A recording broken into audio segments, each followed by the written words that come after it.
Hello everyone, thank you for joining me in another video today here on the channel. My name's Ash, you'll know me as Broma18. In this video we're continuing our PES 2021 Custom Tactics series. This is where I show you how to recreate real tactics in game. Now, it is not a promise that you'll win every game, but it is a promise that they'll be recreated as accurately and as effectively as I can possibly make it within the constraints of the game. In this video today, we are finally covering a Jose Mourinho system on PES, and that is his current AS Roma Tactics. Now, obviously quite tough to pinpoint exactly a Mourinho system because he's just so adaptable and his teams will often change, varying and depending on the opposition.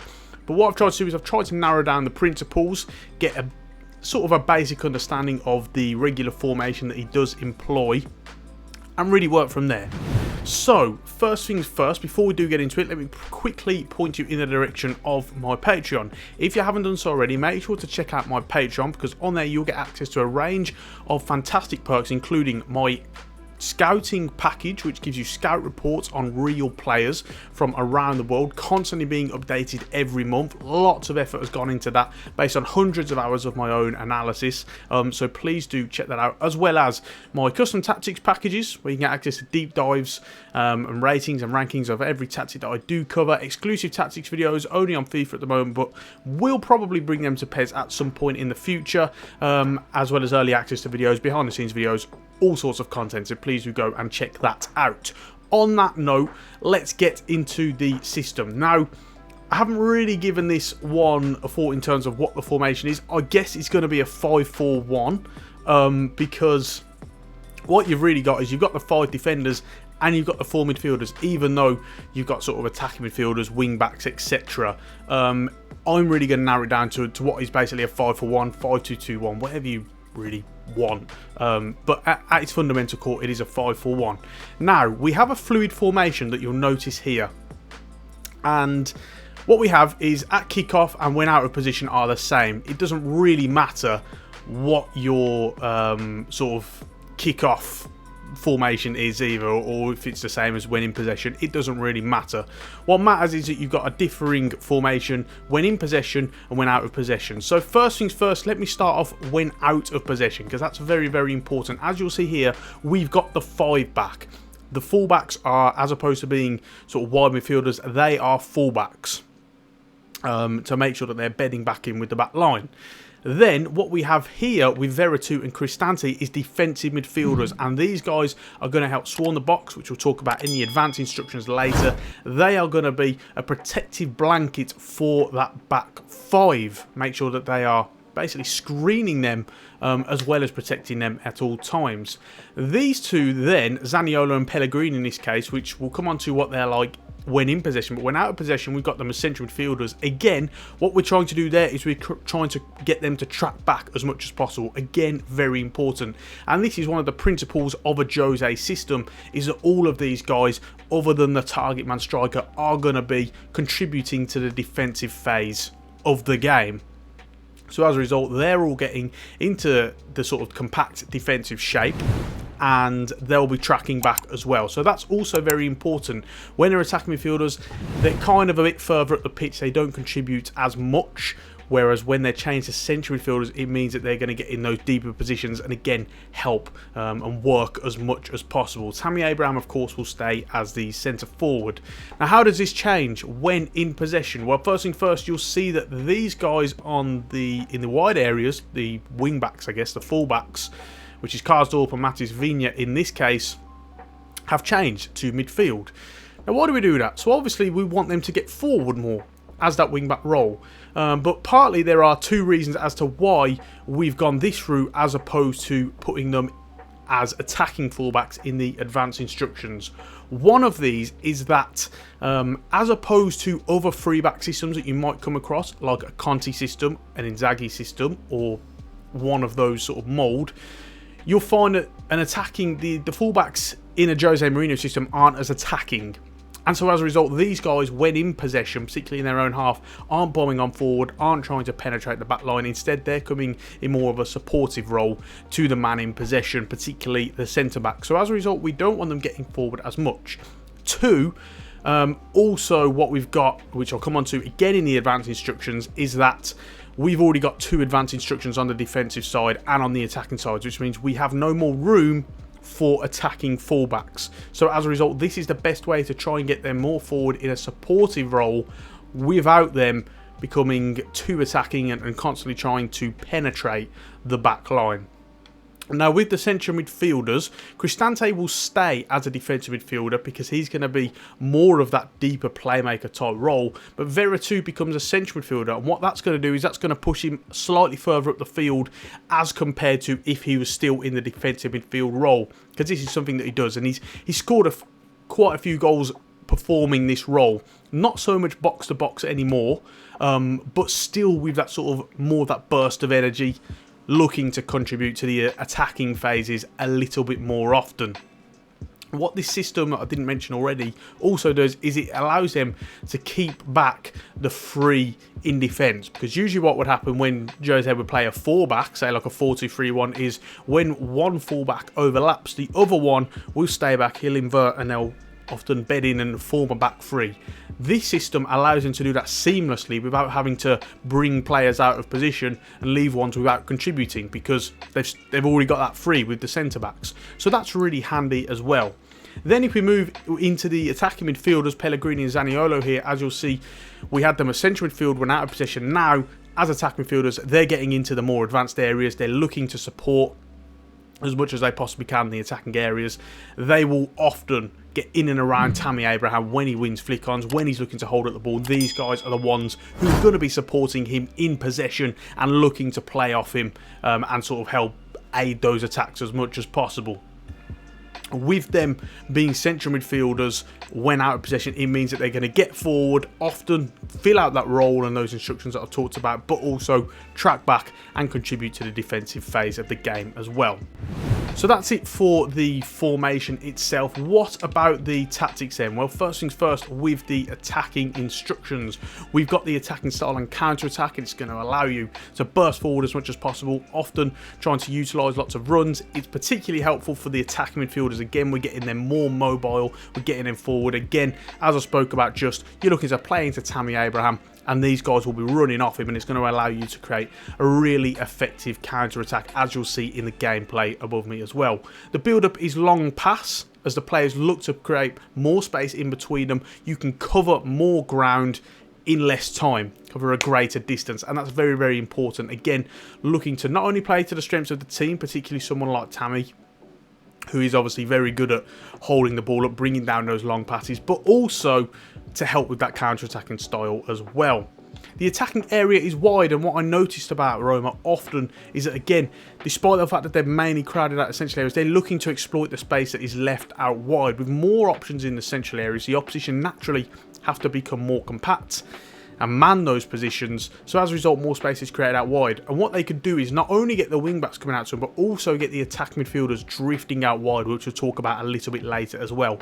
And this is going to allow them to exploit those wide areas and also get crosses into a box, which is a very important part of the way they like to attack.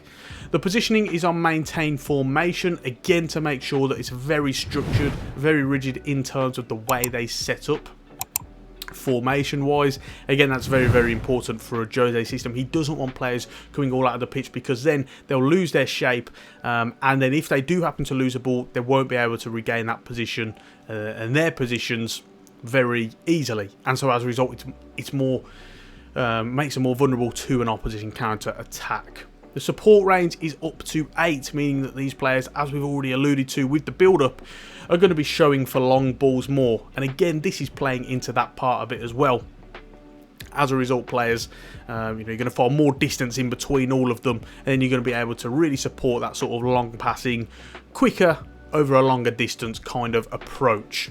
So that's it for the attacking instructions then. What about defensively? Well, the defensive style is all-out defence, and what this is going to do is going to get people tracking back. Now, occasionally, they will look to counter-press because they work very, very hard, you know, and this is where we sort of spoke about at the start of the video, where it's hard to pinpoint a Mourinho system because they're very, very adaptable. Now, obviously, you can use the D-pad to change this if you're trying to press the game a bit more. If you need a goal, you can then move to a more, using the D-pad, move to a more attacking system, and then the players will start to push up a little bit more, try and pressurise the opposition a bit more. But at its fundamental core, they will generally look to track back and regain their shape as quickly as possible. The containment area is out wide, shifting them out wide, always very, very important to do, unless the formation is literally coaxing them into it, trying to set traps. Because what this will do is it makes it harder for the opposition to score. At some point, it's got to come into the middle of the park in order for them to score, minus, you know, a fluke goal. So again, try to shepherd them out wide and get them out of that danger area as much as possible.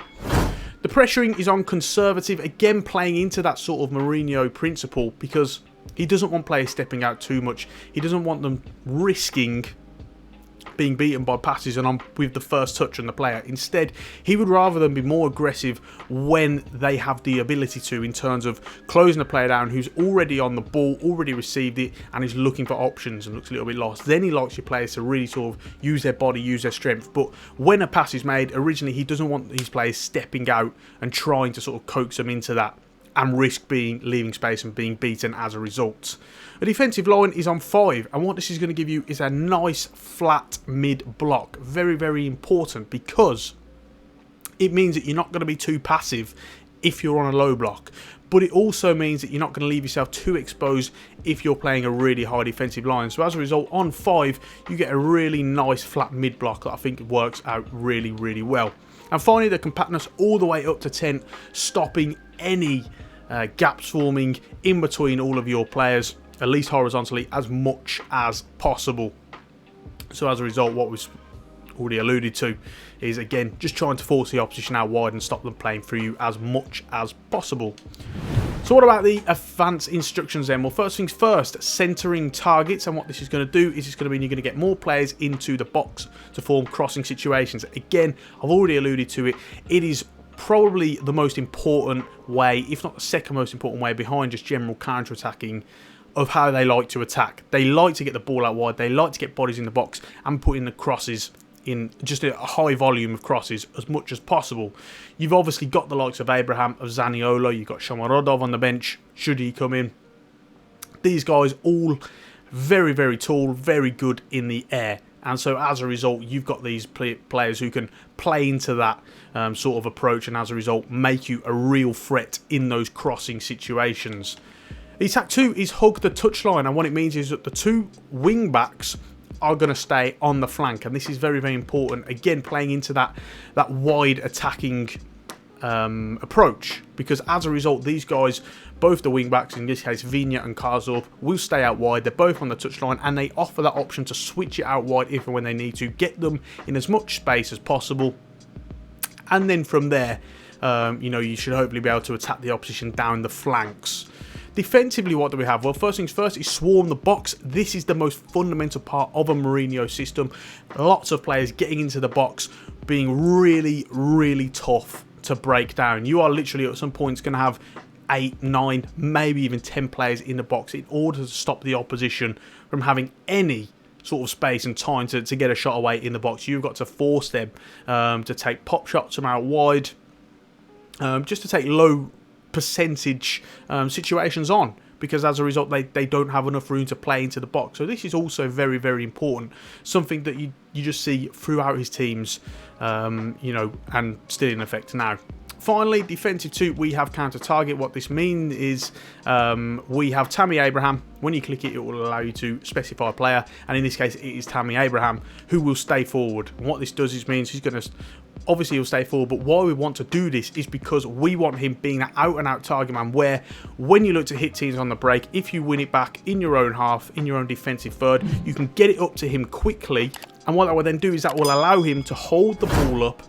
And then with that counter-attacking style, you get runners, Pellegrini, Zaniolo, the wing-backs, Veretout, running up, getting up to him quickly, in and around him, and he holds it for him, and then he's allowing you to sort of lay it off to them. So as a result, you always want that target man staying up front in order to hold the ball up and give you his best chance to sort of hit the teams on the break as much as possible.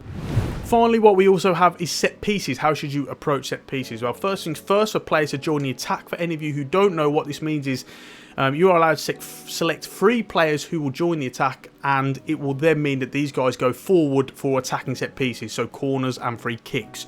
You'll notice that if you don't select this, then your centre-backs will usually stay back. So as a result, we want to make sure that all 3 centre-backs are selected in order to make sure that they are going forward for attacking set pieces. In terms of what style you should use and what systems you should use on set pieces, for defensive corners, it's important to go man to man. That's very, very important. What he wants is he wants all his strongest players, best area defense, manning people up as much as possible, trying to use their body, being aggressive, trying to put the opposition off as much as possible. That's the sort of system he believes in.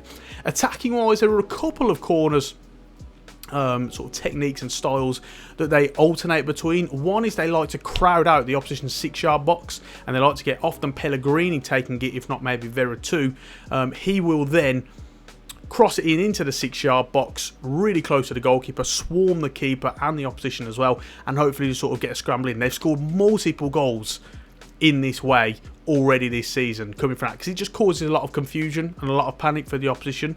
So that's one way you can approach it. The other way is also they like to get the big players starting at the back post and then dashing forward, often running to the front post, again trying to lose their marker, and you get them free, and hopefully then you can win a header. So again, looking to get from the back post towards the near post, so the dash option is the best in that circumstance.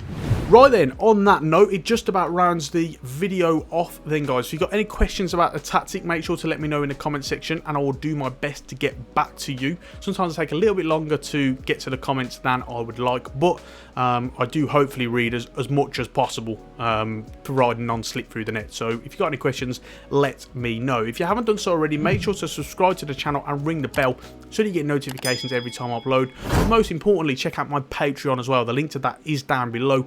As I spoke about at the start of the video, lots of fantastic perks that you can get access to there, and I think you guys will really enjoy it, so please do check them out, as well as checking out all of my other PES 2021 tactics videos on top of that on the channel as well. Give me a follow on Twitter if you haven't done so already. The link to that is in the description. Drop a like on the video if you enjoyed it and you want to see more. On that note, we are going to round it off there. Thank you so much for watching, and until next time, I will see you soon.